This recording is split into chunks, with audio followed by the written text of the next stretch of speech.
Hello everybody and welcome back to Yalan app. Are you currently having problems with your Geometry Dash app not opening or working on your iPhone and you want to be able to fix this? Well then this video is going to be perfect for you because in this video I'm going to show you a step-by-step guide on exactly how I was able to fix it myself. So basically what I did firstly is that I closed the app and instead I went into the settings app on my phone. I scrolled down in here and I clicked on general, and as you can see you should now be taken to a page very similar to this, which is perfect. So now in here we're just going to scroll down a little bit again in here and then click on iPhone storage in here.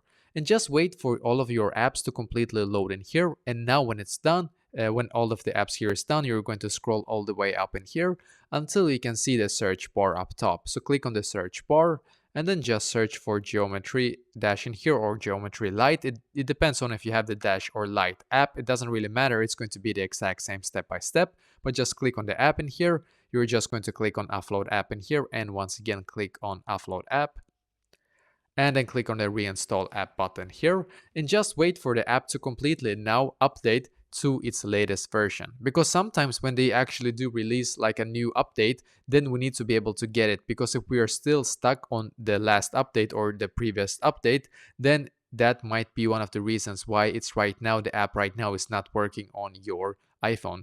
And try this and go back into the app and hopefully now it's going to be fixed for you as well.